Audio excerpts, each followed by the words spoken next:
lain bagaimana kekuatan hafalannya, dan itu pemberian dari Allah, amanat dari Allah yang akan diminta pertanggungjawaban nanti di akhirat.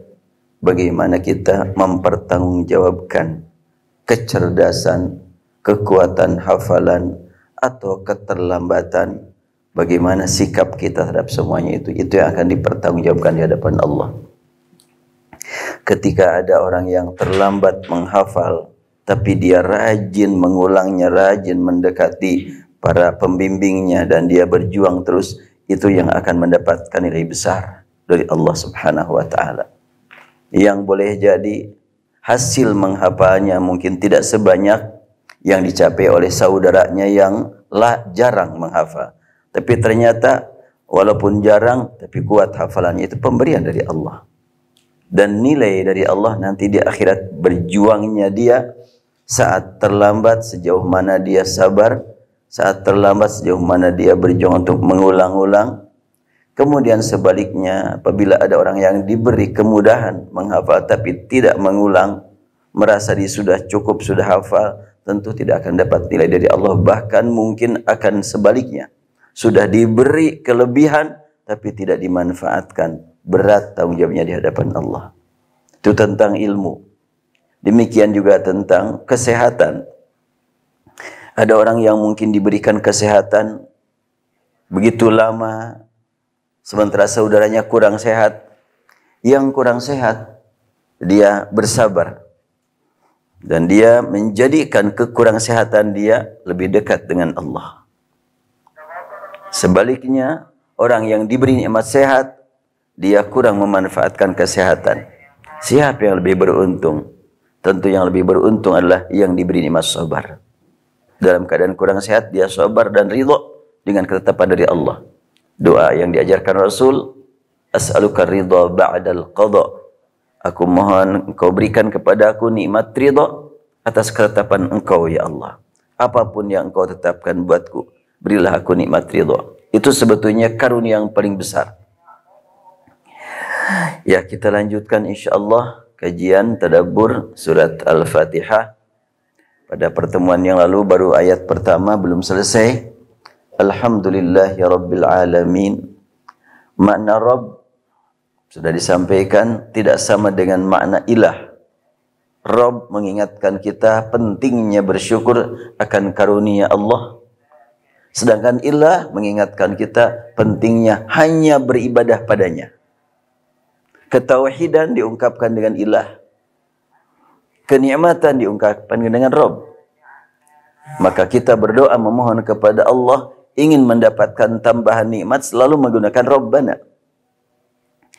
Ketika kita ingin mendapatkan pemeliharaan tauhid, terpelihara istiqomah tauhid, maka kita menyebutkan Allahumma. Allahumma malikal mulki tu'til mulka man tasha. Ketika kita saksikan ada 2 calon, entah 3 calon, entah 4 calon atau pasangan calon untuk menjadi pemimpin. Ada yang kita ketahui kesolehannya, kejujurannya, ternyata tidak jadi. Sementara ada orang yang rusak akhlaknya, ternyata jadi. Apa sikap kita?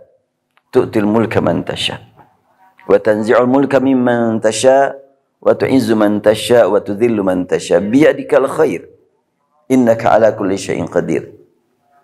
Ya Allah, engkaulah yang mendatangkan kekuasaan kepada siapa yang engkau kehendaki. Untuk kekuasaan, Al-Quran menggunakan kalimat tasha. Untuk hidayah, Allah gunakan kalimat yasha. Untuk rizki, juga yasha. Maghfirah juga yasha. Fayaghfiru liman yasha. Demikian juga rizki, yabsutur rizqa liman yasha. Kemudian hidayah, yahdi man yasha. Tapi untuk al-mulk, kekuasaan, tu'til mulka man tasha. Apa bedanya? Kalau yasha, artinya dia bisa kembali kepada Allah, bisa kepada manusia. Yahdi man yasha, dia memberi petunjuk kepada siapa yang mau petunjuk. Atau dia memberi petunjuk kepada siapa yang dia kehendaki untuk memberi petunjuk padanya. Tetapi kekuasaan engkau berikan, engkau datangkan kekuasaan kepada siapa yang engkau kehendaki. Hanya engkau. Tujukan kepada Allah. Dan itu diawali dengan kalimat Allahumma malikal mulki. Di dalam surat Al-Maidah kita temukan doa Nabi Isa. Bertemu kalimat Allahumma dengan Rabbana. Allahumma Rabbana anzil alina ma'idatan minas sama. Ini berkaitan dengan kesatuan antara pentingnya kita memelihara ketauhidan kepada Allah dan mengingat kepada karunia yang Allah curahkan. Diajarkan oleh Nabi Isa, dipandang oleh masyarakat bahwa Nabi Isa anak Allah. Maka Nabi Isa berkata, Allahumma Rabbana. Ya Allah, engkau Rabb kami. Berarti bukan ayah kami, bukan ayahku, tapi Rabb kami. Itu mengingatkan umat pada waktu itu yang salah paham, salah tanggap, salah pandang. Maka diperbaiki dengan doanya. Satu-satunya dalam Al-Quran, kita temukan ada kalimat Allahumma Rabbana. Yaitu doa Nabi Isa. Rabbil alamin. Rabb seluruh alam. Apa arti Rabb? Rabb adalah al-ala, alladzi khalaqa fasawwa, alladzi qaddara fahada, dan selanjutnya. Dan di dalam surat An-Nas kita temukan Qul a'udzu birabbin nas. Rabbin nas, lanjutkan dengan malikin nas, lanjutkan dengan ilahin nas. Berarti memang ada fungsi saat kita menyebut ilah dengan menyebut Rabb, jangan disamakan. Rabbin nas, malikin nas, ilahin nas. Kalau arti Rabb disamakan dengan arti ilah, buat apa itu surat An-Nas sampai mengulang ya? Rabbin nas, malikin nas, ilahin nas. Rabbil alamin, al-alamin. Seluruh alam. Ketika disebut Rabbil alamin, tiada Rabbil alamin selain Allah. Tapi kalau Rabbuka, Rabbuhu, Rabbuna, Rabbuhum, tergantung kepada siapa diarahkan. Maka kita temukan dalam surat Yusuf bagaimana Yusuf mengatakan, Udhkurni inda rabbik fa'ansaw syaitanu dzikra rabbih. Jadi Rabb di situ jelas bukan Allah. Setelah ayat dibaca, ayat pertama menurut satu riwayat atau ayat kedua menurut riwayat yang lain, menurut qiraat Nafi', alhamdulillahi rabbil alamin ayat pertama. Menurut qiraat Asim, alhamdulillahi rabbil alamin ayat kedua. Ayat pertamanya adalah Bismillahirrahmanirrahim. Kalau Alhamdulillah Rabbil Alamin ayat pertama, ayat ke-6-nya yang mana? Shiratal ladzina an'amta alaihim. Itu ayat ke-6. Ayat ke-7, ghairil maghdubi alaihim waladhdallin. Itu ayat ke-7. Tapi bagi yang menempatkan basmalah sebagai ayat pertama, maka shiratal ladzina an'amta alaihim ghairil maghdubi alaihim waladhdallin, satu ayat, yaitu ayat ke-7. Tetap surat Al-Fatihah sab'ul mathani. 7 ayat yang dibaca diulang-ulang sebagaimana tercantum dalam surat Al-Hijr. Setelahnya dibacakan alhamdulillahi rabbil alamin, maka Allah memberikan respon dengan kalimat hamidani abdi. Alhamdulillahi rabbil alamin jumlah ismiyah, terdiri dari mubtada dan khobar. Hamidani abdi jumlah fi'liyah, terdiri dari kata kerja dan fa'il. Hamidani abdi. Hamida fi'lun, ni adalah maf'ul, ya lillah. Apa maf'ul? Kemudian abdi adalah fa'ilnya. Nah, kita perhatikan ungkapan yang Allah ajarkan kepada kita untuk memuji Allah, bersyukur kepada Allah dengan jumlah ismiyah. Artinya segala puji selamanya milik Allah. Entah kita memuji ataupun tidak, Allah tetap pemilik semua pujian. Kalimat alhamdulillah meliputi makna ahmaduka ya Rabb, nahmaduka ya Rabb, habidnaka ya Rabb, hamidtuka. Innal hamdalillah, itu alhamdulillah meliputi semuanya. Sekarang apa bedanya alhamdulillah dengan innal hamdalillah? Alhamdulillah adalah muncul dari diri sendiri kesadaran untuk menyatakan segala puji bagi Allah. Innal hamdalillah memiliki makna mengingatkan orang. Innal hamdalillah mengingatkan. Makanya disampaikan saat mengingatkan orang waktu khutbah umpamanya. Karena kalimat inna itu kata penegasan, diungkapkan kepada yang ragu. Asal penggunaan susunan kalimat yang pakai inna ditujukan kepada yang ragu. Asal penggunaan. Kalau ada asal, ada yang bukan asal. Ya. Umumnya innal hamda ditujukan kepada yang ragu. Tapi ketika ditujukan kepada yang pasti tidak akan ragu, maka yang dipahami atau yang dipandang adalah yang ragunya. Biar yang tidak ragu semakin kuat. Ditemukan dalam Al-Quran susunan kalimat yang menggunakan kata penegasan, kata taukid. Qad sami'allahu qawlan allati tujadiluka fi zawjiha wa innaka la'ala khuluqin azim inna a'tainakal kautsar. Itu kan karena penegasan-penegasan semuanya itu. Susunan kalimat yang menggunakan kata penegasan mengingatkan bahwa bila yang diberitahu tidak ragu, namun lingkungan di mana dia berada banyak yang meragukan. Termasuk wa innaka la'ala khuluqin azim. Dan sungguhnya engkau wahai Muhammad benar-benar di atas budi pekerti yang agung. Kenapa sampai kalimat wa innaka la'ala? Bukankah Rasulullah pasti menerima? Ya, tapi lingkungan yang masih meragukan. Dan sampai saat ini banyak manusia yang mempertanyakan tentang hakikat yang diajarkan Rasul.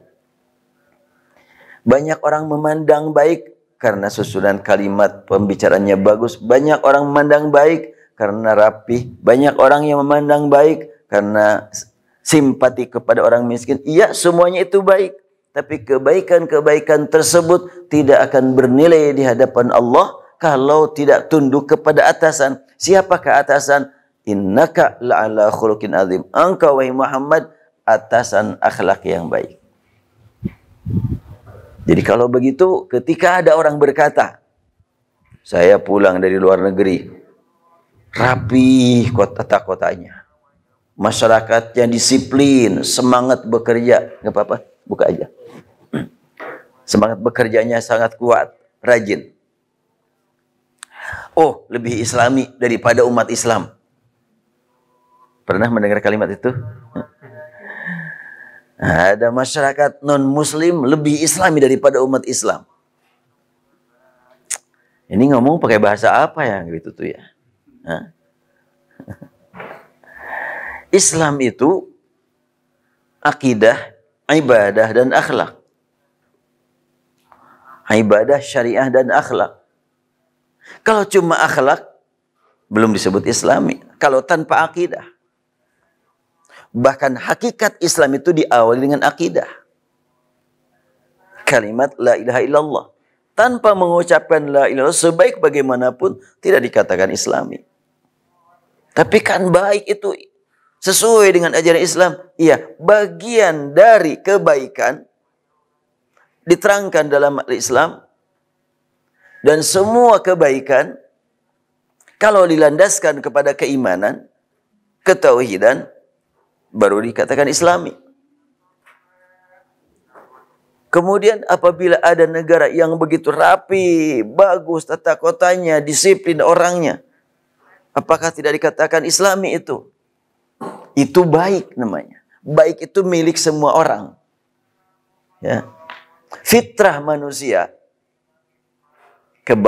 cenderung kepada kebaikan. Yang baik-baik itu harus diperbaiki. Memperbaiki yang baik adalah dengan akidah yang benar.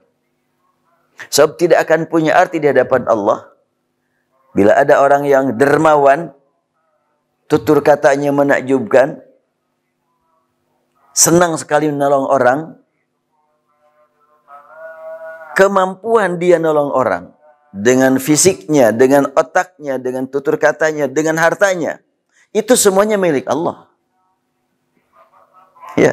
Harta yang dia bagi-bagikan kepada masyarakat luas milik Allah. Kenapa ketika dia membagi-bagikan harta, tidak sadar apa yang dibagikan itu milik siapa? Maka bagaimana mungkin Allah ridho? Jadi kalau ada orang yang bawa makanan, dia beli mungkin dari restoran, dibawalah ke sini untuk dibagikan ke para santri. Lalu ada seorang santri yang membagikan langsung tanpa dia mengatakan ini adalah dari siapa. Tapi dia merasa aku yang punya jasa, aku yang membagi. Kira-kira pembawa makanan gimana tuh? Ini orang tanpa disuruh, tanpa juga ingat kepada aku, membagi-bagikan, ingin dipandang sebagai orang dermawan, padahal dia nggak punya apa-apa. Hubungan kita dengan Allah lebih dari itu. Sebanyak bagaimanapun harta yang dibagikan oleh orang yang mendapatkan amanat kekayaan, tapi dia tidak merasa diri sebagai orang yang membagikan milik Allah, tapi merasa diri membagikan milik sendiri, ya Allah murka kepadanya. Oleh karena itu maka kita tidak langsung tergiur dengan ungkapan, oh iya ya, ternyata banyak umat non-muslim yang hidupnya lebih islami daripada umat Islam. Ini nggak bisa dipahami kalimat itu. Islam itu akidah, syariah, dan akhlak. Dan terbukti kita saksikan masyarakat yang cinta, kerukunan, keharmonisan hidup, tapi tidak bertauhid, mereka itu hanya tampilannya saja kelihatan mengagumkan. Tetapi isi hatinya itu adalah kotor. Ujung-ujungnya diberitakan banyak yang bunuh diri. Itu di negara yang dikenal maju industrinya, tata kotanya rapih, angka bunuh diri situ paling tinggi. Berarti memang tidak jelas kehidupannya ya. Alhamdulillah kita diberi oleh Allah nikmat tauhid, nikmat iman, nikmat Islam. Alhamdulillahi Rabbil Alamin. Maka ketika kita meresapi makna Alhamdulillahi Rabbil Alamin, Allah subhanahu wa ta'ala memberikan respon dengan kalimat Hamidani abdi. Ini suara ya, mengganggu ya. Lebih baik ditutup aja kalau terganggu suara.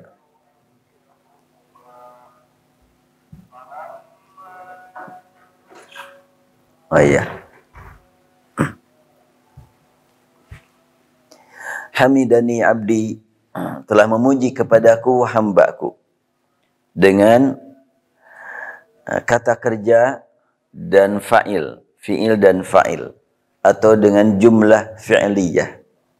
Yang awal jumlah ismiyah, artinya segala puji selamanya tetap milik Allah. Hamba memuji Allah cuma waktu-waktu tertentu, makanya hamidani abdi, tidak hamdi hamidani. Kalau abdi ya, kalau abdi hamidani itu jumlah ismiyah, selamanya maknanya itu.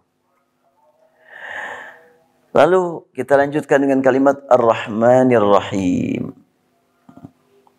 Kalimat Ar-Rahmanir Rahim seakan-akan mengulang bila basmalah diletakkan sebagai ayat pertama.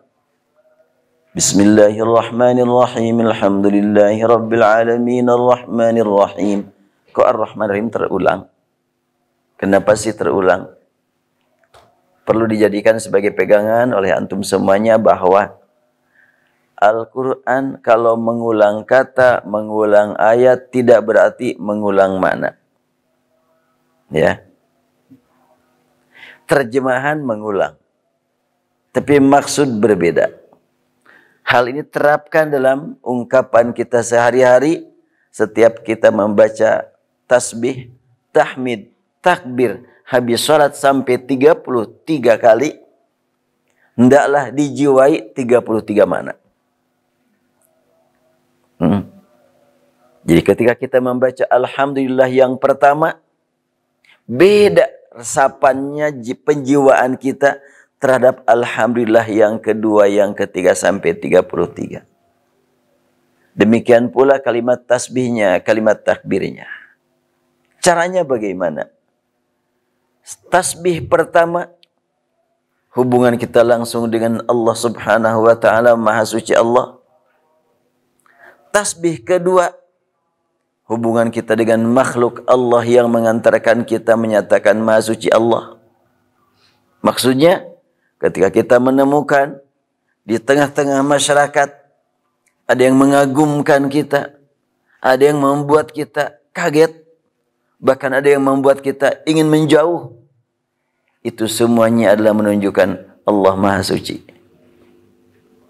Ketika kita menemukan orang yang mungkin kurang fisiknya, jalannya kurang atau tangannya enggak ada, Allah Maha Suci menciptakan orang seperti ini, dan Allah Subhanahu wa taala memberikan kelebihan kepadanya, bahkan menjadi seorang motivator tingkat internasional. Waktu pembukaan Piala Dunia, siapa tuh namanya? Ada yang ingat gak? Yang diingat itu yang begitu, jangan masuknya gol aja. Yang membuat kita sadar diri. Bagaimana seorang hamba Allah yang tidak punya kaki, tapi dia diberi oleh Allah jiwa besar. Bahkan dia tampil di hadapan dunia menyampaikan firman Allah, ya ayyuhan nas inna khalaqnakum min dzakarin wa untha. Satu-satunya Piala Dunia yang dibuka dengan Al-Quran, dan pembacanya adalah seorang hamba Allah yang tidak punya kaki, tapi dia berjiwa besar, dia optimis kehidupannya di masa mendatang, dan dia adalah seorang motivator yang memberi semangat kepada sekian banyak umat manusia. Bahkan dia ternyata ya bisa nyetir, bisa bawa kendaraan dengan dibuatkan khusus menggunakan tangan semuanya. Subhanallah. Tasbih yang kedua umpamanya seperti itu. Tasbih yang ketiga, kita melihat demikian banyak keindahan alam. Tasbih yang keempat, kita melihat umpamanya kehebatan satu ekor binatang melayani keluarganya. Itu semuanya mengantarkan diri untuk tasbih. Dan tasbih berikutnya, semua alam bertasbih, saya harus bertasbih juga. Wa in min syai'in illa yusabbihu bihamdi walakin la tafqahuna tasbihahu. Jadi habis salat, ketika kita membaca tasbih, diresapilah satu tasbih ke tasbih berikutnya, diresapi, dijiwai. Subhanallah, subhanallah. Yang begitu itu yang disebut dalam hadis, kalimatani khafifatani thaqilatani al-mizan, khafifatan al-lisan, thaqilatin al-mizan, kemudian habibatani ila rahman. Subhanallah wa bihamdi subhanallah azim. Dua kalimat yang ringan diucapkan, berat timbangannya, dan sangat dicintai Ar-Rahman. Yaitu kalimat tasbih tersebut. Ar-Rahmanir Rahim. Jadi Ar-Rahmanir Rahim yang pertama basmalah, Ar-Rahmanir Rahim yang kedua setelahnya hamdalah. Di mana letak perbedaannya? Yang pertama mengingatkan kita tentang hakikat perjalanan kita, di mana kita berada, mau apa kita, ingat Ar-Rahman Ar-Rahim yang menentukan. Dari mana kita dapat berpikir, mampu menyusun kalimat, ada keinginan untuk berkata, ada keinginan untuk membaca Al-Quran. Bismillahirrahmanirrahim. Setelahnya kita membaca sekian banyak kenikmatan, Ar-Rahmanir Rahim. Sumbernya adalah Ar-Rahmanir Rahim. Jadi Ar-Rahmanir Rahim yang berhubungan dengan basmalah membimbing kita untuk supaya meluruskan niat di dalam segala aspek kehidupan. Ar-Rahmanir Rahim yang kedua membimbing kita untuk membaca kenikmatan diarahkan kepada sumbernya, yaitu Ar-Rahman. Terasa Ar-Rahman yang pertama dengan Ar-Rahman yang kedua, Ar-Rahim yang pertama dengan Ar-Rahim yang kedua. Apalagi kalau umpamanya kita membaca surat Ar-Rahman, fabi'ayyi ala'i rabbikuma tukadziban. Berapa kali terulang? Hah? Ada yang pernah menghitung enggak? Padahal sudah pada hafal semuanya, tapi enggak pernah menghitung. Sama ya dengan tasbih ya, dengan tahmid, dengan takbir. Atau membaca wailun yawma idzil lil mukadzibin. Ada yang pernah menghitung berapa kali terulang? Wah, ini kurang peka nih. Coba ya, berlatih yang begitu itu dihitung ya. Biar bisa terpanggil kita untuk menggali ada makna di balik angka itu sendiri. Angka-angka dalam Al-Quran punya makna ya. Nah, fabi ayyi ala'i rabbikuma tukadziban yang pertama dengan kedua dengan ketiga, ketika kita rasapi maknanya itu punya kelebihan masing-masing. Kalau kita terjemahkan sama lah sebagaimana bacaannya sama. Tapi komunikasi kolbu kita dengan yang pertama dengan yang kedua mesti berbeda. Kalau dalam bahasa sehari-hari ada kalimat terulang, apakah sama persis yang kedua dengan yang ketiga dengan yang pertama? Kan enggak. Penekanannya berbeda. Nah, surat Ar-Rahman umpamanya, yang pertama, fabi ayyi ala'i rabbikuma tukadziban. Kita diingatkan dengan hakikat wal arda wada'aha lil anam fiha fakiatu dan selanjutnya. Fabi ayyi ala'i rabbikuma. Yang kedua, kita diingatkan tentang khalaqal insana min shalsalin kal fakhar. Selanjutnya begitulah sampai akhir. Bahkan ada yang sangat menarik dari surat Ar-Rahman untuk diperhatikan serius. Setelahnya Allah menyampaikan ancaman. Hadhihi jahannamul lati yukadzibu bihal mujrimun yatufuna bainaha wa baina hamimin an. Fabi'ayyi ala'i rabbikuma tukadziban. Ini jahanam. Berkeliling di situ para penghuni jahanam. Dari waktu ke waktu. Coba kenikmatan mana yang akan kamu lupakan, akan kamu dustakan. Apakah jahanam peringat apa kenikmatan? Bukan jahanam yang kenikmatan, tapi peringatan tentang jahanam itu adalah kenikmatan. Sebab kalau kita tidak diingatkan, kita akan lalai. Jadi Al-Quran itu adalah Ar-Rahman. Ar-Rahman itu adalah Al-Quran. Ar-Rahmanu 'allama Al-Quran. Semuanya yang di dalamnya ada peringatan, ada kabar gembira, ada petunjuk, ada bimbingan, ada kisah. Semuanya adalah tanda bukti bahwa kita harus banyak bersyukur kepada Ar-Rahman. Ar-Rahmanir Rahim. Kalimat Ar-Rahman dengan kalimat Ar-Rahim sebagaimana sudah disampaikan, tapi diingatkan kembali bahwa dua sifat Allah diambil dari akar kata yang sama, yaitu rahima yarhamu. Artinya menyayangi. Ada kesayangan untuk sementara diberikan kepada semua makhluk. Sedikit kesayangannya, tapi diterima oleh semua makhluk. Sedikit saja tidak dapat kita hitung. Itulah kenikmatan di dunia saat ini. Bagaimana nikmat yang banyak untuk selamanya, namun penerimanya sedikit nanti di akhirat. Sifat yang memiliki sifat yang memberikan rahmat yang banyak untuk selamanya adalah Ar-Rahim. Sifat yang memberi kesayangan untuk sementara, hanya sedikit yang dibagikan, walaupun sedikit tak terhitung, diberikan kepada semua makhluk, itu sifatnya adalah Ar-Rahman. Jadi Ar-Rahmanir Rahim mengingatkan kita semuanya untuk memanfaatkan karunia saat ini yang diingatkan dengan kalimat Ar-Rahman bahwa ini hanya untuk sementara. pendek waktunya. Karena pendek waktunya, walaupun bacaan ma itu panjang, tapi tulisannya tanpa alif. Dapat dipahami? Ada apa di balik tulisan Ar-Rahman? Tidak pakai alif, semuanya itu.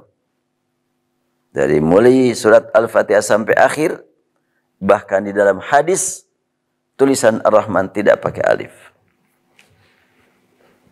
Mengingatkan kita semuanya, hanya sebentar kita mengambil atau memanfaatkan karunia di dunia ini, hanya sebentar. Wala tansa nasibak minad dunya. Jangan sampai lupa yang sebentar itu, manfaatkan sebaik mungkin. Tapi banyak orang yang mengartikan wala tansa nasibaka minad dunya bukan begitu ya.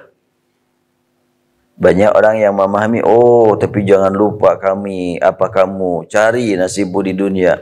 Memang ada yang lupa gitu?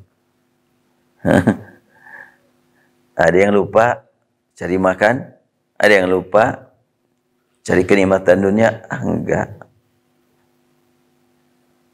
Enggak perlu pakai ayat Al-Quran untuk mengingatkan hal itu. Semua manusia bawaannya mengingat terus. Bahkan ngejar-ngejar. Bahkan berlomba mencari keduniaan. Kalau boleh gitu, kalau mampu, kalau mungkin, ingin mendapatkan beberapa ribu kali lipat dari yang ada. Gak perlu diingatkan. Justru peringatan wala tansa nasibak itu adalah hakikat nasibmu dari dunia, itu yang harus diingat. Cuma sebentar, cuma sedikit. Saya pernah jalan ke Puncurut. Tahu Puncurut? Nah, di atas Bandung. Sampai di atas, saya lihat dari atas banyak villa-villa di bawah yang bagus-bagus. Saya nanya kepada orang yang tinggal di sana, sekarang sudah wafat rahimahullah. Ini milik siapa Ustaz? Saya bilang. Wah, yang punya orang-orang jauh lah. Orang mana aja? Orang Bogor, Cipanas, Jakarta. Mereka suka ke situ. Paling hari-hari libur. Paling waktu liburan tahunan. Tapi di situ ada yang tinggal. Ada. Siapa yang tinggal? Ya pekerja. Kerjanya apa? Nyapu. Ngepel. Membersihkan rumah. Membersihkan halaman. Itu kerjanya. Mereka bekerja membersihkan halaman. Ngepel rumah tersebut, villa tersebut. Dan mereka tinggal di situ. Yang punya villanya nggak pernah datang-datang kecuali mungkin setahun sekali. Orang yang di situ ngepel, siapa yang menikmati bersih? Dia sendiri. Yang membersihkan tanamannya di depan, siapa yang menikmati? Dia sendiri. Dia membersihkan merapikan tanaman, membersihkan rumah, dia nikmati di situ dan setiap awal bulan dia dapat gaji.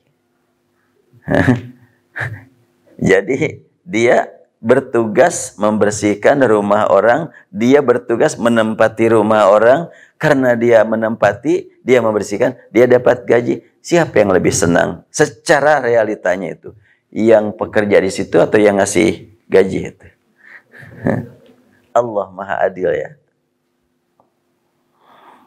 Tapi perasaan, mungkin kalau tanpa iman, orang yang memiliki villa, oh kita itu adalah kaya. Tapi ternyata yang dia nikmati sedikit. Yang lebih banyak menikmati adalah pekerja. La tansa nasibak. Janganlah engkau lupa nasibmu dari dunia, cuma sedikit. Rumah berjajar, villa berjajar, yang dia nikmati hanya sebentar, hanya sedikit. Itu makna wala tansa nasibak minad dunya. Tapi kan ada, ini diingatkan semuanya ya. Orang berkata, Rasul bersabda, i'mal li dunyaka ka'annaka ta'ishu abada, wa'mal li akhiratika ka'annaka tamutu ghada. Untuk meneliti betulkah itu hadis, sekarang menggampang ya. Tidak perlu ngambil takhusus mengkaji hadis. Yang penting tahu bahasa Arab, buka maktabah syamilah, Betulkah itu hadis? Kalimat i'mal li dunyaka ka'annaka ta'ishu abadan wa'mal li akhiratika ka'annaka tamutu ghada bukan hadis, tapi pepatah. Gak perlu dibantah, biarkan saja. Tapi statusnya perjelas. Itu pepatah orang, pepatah para pendahulu kita, bukan hadis. Yang dipandang hadis bukan begitu redaksinya, tapi uhrus li dunya ka'annaka ta'ishu abada wa'mal li akhiratik ka'annaka tamutu ghada. Bercocok tanamlah kamu seakan-akan kamu hidup kekal abadi, dan beramallah untuk akhirat seakan-akan kamu mati esok hari. Tapi kalau i'mal li dunyak itu bukan hadis. Apakah itu kalimat bermakna, bermanfaat? Oh iya, pepatah itu bermanfaat. Namun pemahaman kadang-kadang perlu diperbaiki juga. Orang memahami redaksi tersebut memposisikan kerja untuk kenikmatan dunia sederajat dengan kerja untuk kenikmatan akhirat. Padahal tidak demikian. Kerjakan untuk duniamu seakan-akan kamu hidup abadi. Artinya kalau hidupnya kamu di dunia abadi, maka sehebat bagaimanapun engkau dengan kesibukanmu atau sedang tanggung ini mengerjakan suatu keduniaan, mendengar azan tinggalkan dulu. Kenapa? Besok masih hidup, lusa masih hidup, tahun depan masih hidup. Anggap kehidupan untuk dunia abadi. Itu maknanya. Bukan diposisikan sama 50-50. 50% untuk dunia, 50% untuk akhirat. Zalim itu. Kenapa sebut zalim? Dunia tidak jelas berapa hari lagi. Akhirat jelas untuk selama-lamanya. Masa harus disamakan? Jadi makna i'mal li dunyaka ka'annaka ta'ishu abadan wa'mal li akhiratika ka'annaka tamutu ghada. Pepatah tersebut kita pahami, kerjakan untuk duniamu seakan-akan kamu hidup abadi. Apabila petani sedang nyangkul di sawah, terdengar azan, tinggalkan dulu, besok masih ada waktu untuk nyangkul. Pedagang di pasar sedang sibuk-sibuk melayani konsumen, tiba waktu azan, tiba waktu sholat, tinggalkan dulu, masih banyak waktu untuk bisnis. Itulah ka'annaka ta'ishu abada. Kenapa harus ditinggalkan? Soalnya untuk akhirat jangan-jangan hari ini terakhir. Jangan ditangguhkan ke besok. Nah kalau gitu nyambung dengan surat Al-Qasas ayat 77 tadi. Wabtaghi fima atakallah ad-daral akhirah wa la tansa nasibaka minad dunya. Nyambung juga dengan wa minhum man yaqulu rabbana atina fid dunya hasanah wa fil akhirati hasanatan wa qina adzabannar. Kembali Ar-Rahmanir Rahim. Jadi Ar-Rahman membimbing kita untuk senantiasa bertasbih, tahmid dan takbir. Semuanya ini adalah yang kita saksikan di alam raya, mengingatkan kita untuk senantiasa berhubung dengan Ar-Rahman. Ingat bahwa karunia yang Allah berikan saat ini untuk sementara, sebentar lagi akan ditinggal. Ali bin Abi Thalib radhiyallahu an sekali waktu mengajak teman-teman dekatnya untuk ziarah ke kuburan. Setibanya di pekuburan, mungkin pekuburannya, bukan di kuburannya. Kalau tiba di kuburan berarti udah masuk. Nah, tiba di pekuburan, di daerah kuburan, bagaimana Rasulullah mengajarkan, maka Ali juga melaksanakan hal yang sama. Assalamualaikum ya ahli diyar atau ya darul mu'minin dan selanjutnya sebagaimana yang diajarkan Rasulullah sallallahu walakumul afiyah inna syubrikum lahikun. Nah, kemudian setelah itu Ali bertanya kepada yang bersama beliau. Pertanyaan pertama, sebelum bertanya kepada orang yang bersama beliau, bertanya kepada ahli kubur dulu. Wahai yang ada di alam kubur, bapak-bapak dan ibu-ibu, saya mau bertanya kepada kalian. Ibu-ibu yang ada di alam kubur, kata Ali, gimana kabar kalian? Dulu kalian waktu di alam dunia senantiasa merasa khawatir kalau suami-suami kalian kawin lagi. Aku beritahukan kepada kalian, suami-suami kalian sudah pada kawin lagi tuh. Kemudian kepada bapak-bapak yang di alam kubur, kalian siang malam kerja, tidak mengenal lelah, dikemanakan harta, sekarang sudah jadi rebutan ahli waris tuh. Artinya mengingatkan orang yang masih hidup. Kemudian Ali melirik kepada teman-temannya. Sekiranya mereka bisa menjawab, jawaban yang tepat adalah fa inna khairazad at-taqwa. Sebaik-baik bekal adalah at-taqwa, bukan harta yang banyak, bukan pasangan hidup yang mengagumkan, tetapi ketakwaan dalam hal apapun itu yang harus kita pelihara. Kaya dihias dengan ketakwaan, miskin dihias dengan ketakwaan, masa muda, masa tua dihias dengan ketakwaan. Itulah hiasan yang paling utama.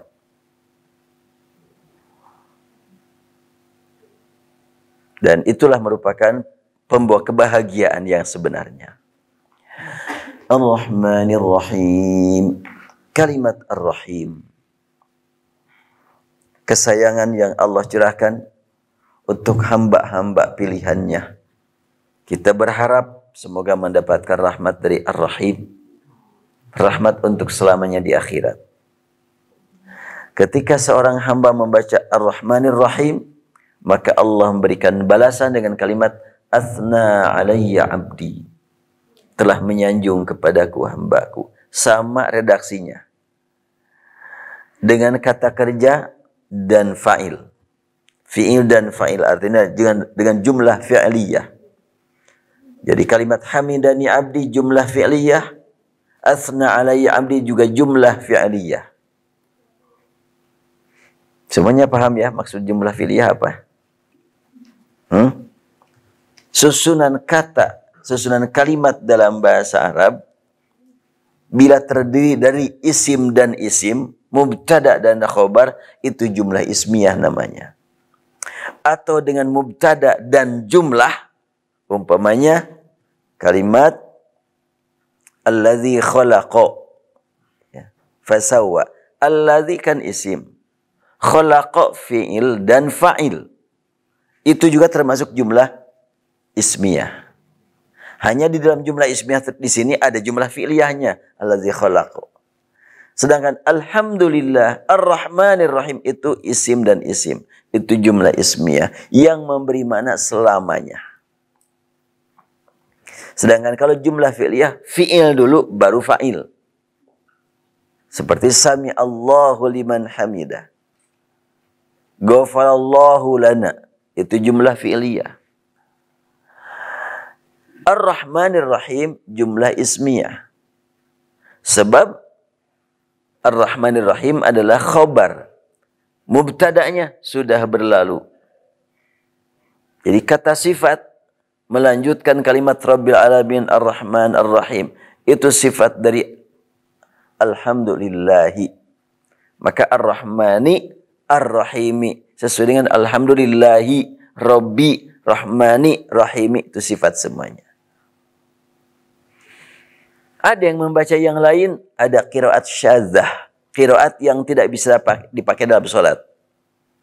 Alhamdulillahi Rabbil Alamin Ar-Rahmanur Rahim. Ar-Rahmanu, iya.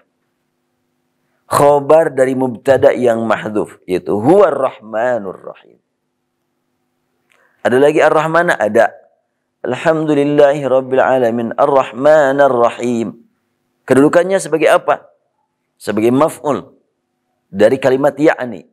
Alhamdulillahi Rabbil Alamin. Segala puji bagi Allah Rabb Alamin. Yaitu Ar-Rahmanir Rahim. Ya'ni Ar-Rahmanir Rahim.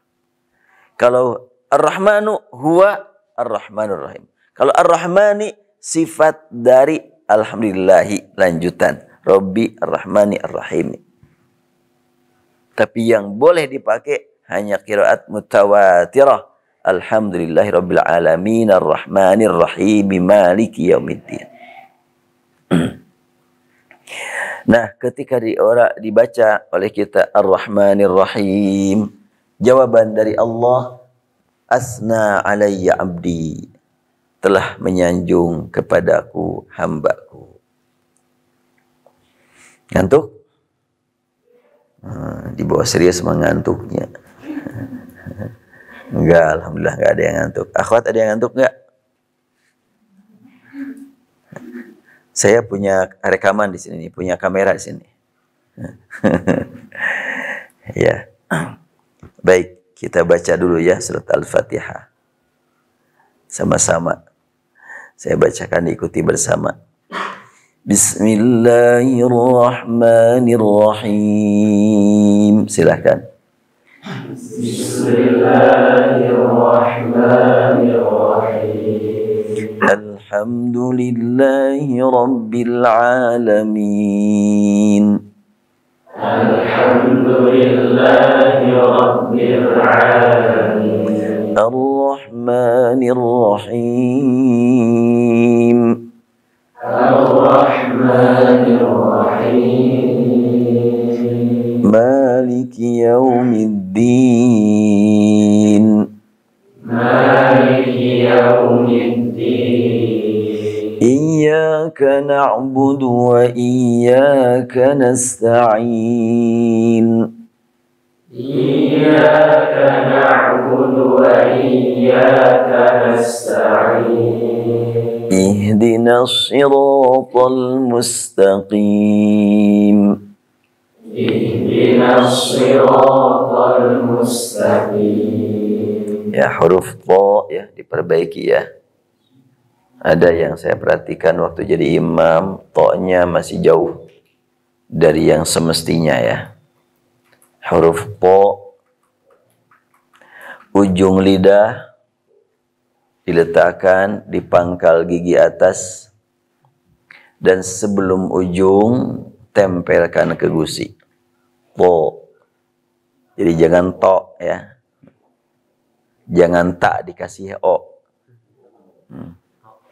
As-siratu tattali'u fanṭalaqa ya. Ketika dikasih harokat yang lain pun tetap begitu. Umpamanya tulu'il fajr atau umpamanya dikasih kasroh, to-nya sama dengan tempelkan ujung lidah dan sebelum ujung pada posisi yang tepat yang disebut dengan itbaq dan isti'la kan. Po, jadi bukan to ya. Asyaiton bukan tonnya. Ya. Ihdinas siratal mustaqim. Silakan. Ihdinas siratal mustaqim. Dan diingatkan kembali huruf shad ya. Jangan sampai udaranya tertahan. Lepaskan sebagaimana membaca huruf sin. Bahkan shad lebih lepas karena memang ditekan oleh safirnya dan juga ditekan oleh tafkhimnya. Ihdinas nas ya. Kalau sin kan mustaqim dan ta bukan ta ya, ta ya. Harus ada keluar udara ta-nya. Qaf ditahan udara, kaf harus keluar udara. Iyyaka mustaqim. Al-mustaqim iyyaka. Jangan iyyaka. Siratal ladzina an'amta 'alaihim. Silakan. Siratal ladzina an'amta 'alaihim. Ini perhatikan huruf ghain. Ghairil mau. Tebalkan huruf ghainnya ya. Masih banyak yang belum. Bukan mag ya. Jadi ditebalkan huruf ghinnya walaupun sakinah. Sama, saya ingatkan kembali, semua huruf yang dibaca tafkhim saat sukun, terutama sukun setelahnya fathah, itu dibaca tebal.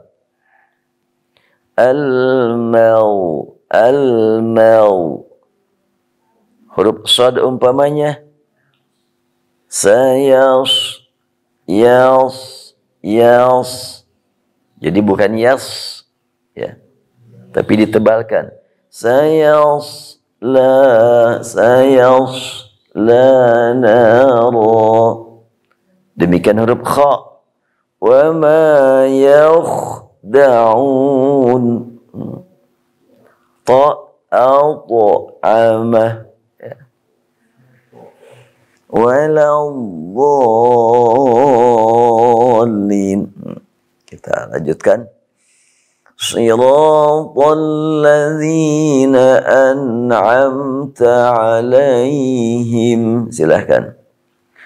Shiratal ladzina an'amta alaihim ghairil maghdubi alaihim waladdallin.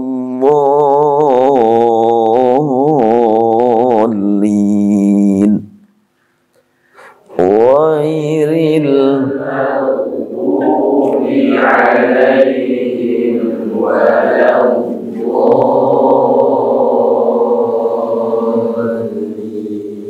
Masih barusan kedengaran al-maghnya masih belum tebal ya.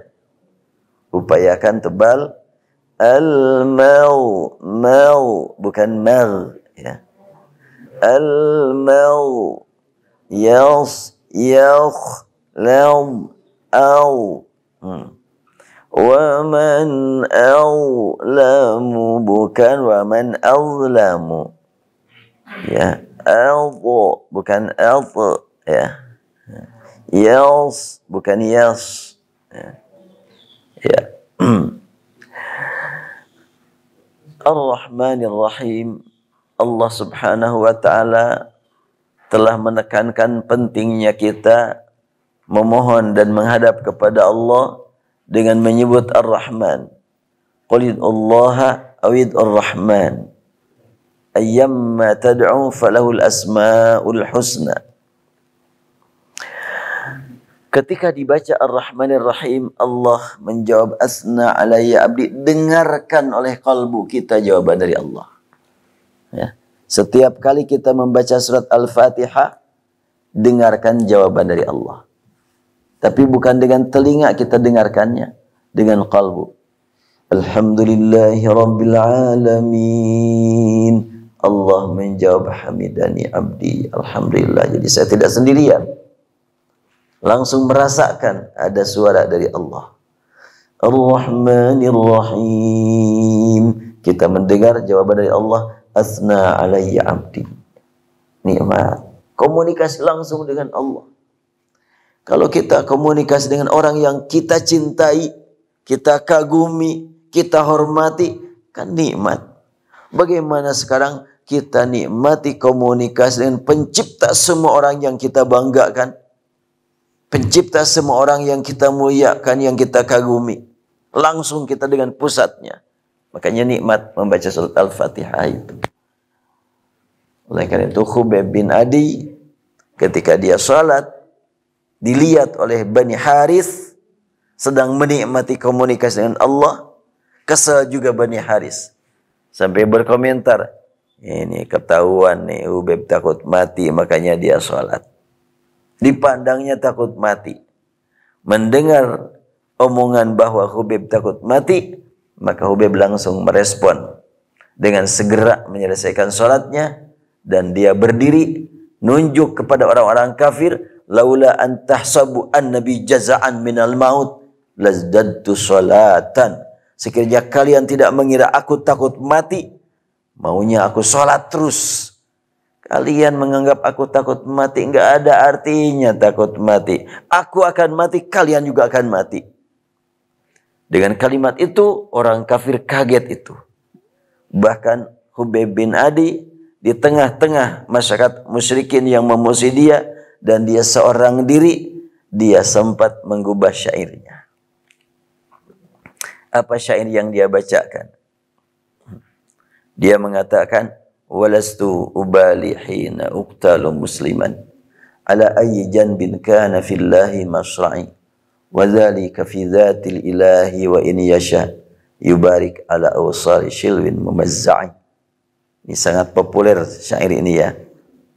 Populer di mana? Di kalangan orang yang suka membaca sirah. Di santri Makri sudah populer belum? Masih belum kelihatannya. Ya. Ini sangat indah. Khubayb bin Adi dihadapkan kepada penyiksaan, sudah disiapkan tiang salib, dia akan disalib. Di depan orang-orang musyrikin, dia sempat-sempatnya menggubah syair. Bukankah kondisi sangat mencekam? Kok bisa-bisanya menggubah syair? Iya, menurut pandangan kita kondisi sangat mencekam. Karena dia akan dibunuh mati, apakah dihukum mati. Tapi ternyata dia tidak memandang kematian sebagai satu ancaman. Justru kematian jalan menuju surga. Karena bukan sembarang kematian yang akan beliau lalui. Tapi kematian dalam keadaan mati syahid. Maka dia sempat menggubah syair. Walastu ubali. Aku tidak peduli. Hina uqtalu musliman, manakala aku dibunuh dan dibunuh dalam keadaan muslim. Walastu ubali hina uqtalu musliman ala ayyi janbin kana fillahi masra'i. Dari mana arahnya sasaran panah atau pukulan atau tembakan atau tombak silahkan datang dari mana. Ala ayyi janbin kana fillahi masra'i. Aku tewas, entah dipukul dengan pedang, entah dengan tembak, dengan panah, terserah. So, pasti akan mati semuanya juga. Wa dzalika fi dzatil ilahi wa in yasha yubarik ala awsali shilwin mumazza'i. Aku bersikap seperti ini karena dengan melalui pembunuhan yang dilakukan oleh musuh-musuh Allah, berarti aku akan mendapatkan ridha Allah. Wa dzalika fi dzatilillah wa in yasha yubarik ala awsali shilwin mumazza'i. Bahkan boleh jadi justru aku akan mendapatkan rahmat nanti pas aku sudah dipaku di tiang salib. Nah, dengan adanya sakit secara fisik, dipaku berlumuran darah, tetapi dia merasa sakit terkuasai oleh nikmat yang diharapkan, yaitu rahmat Allah.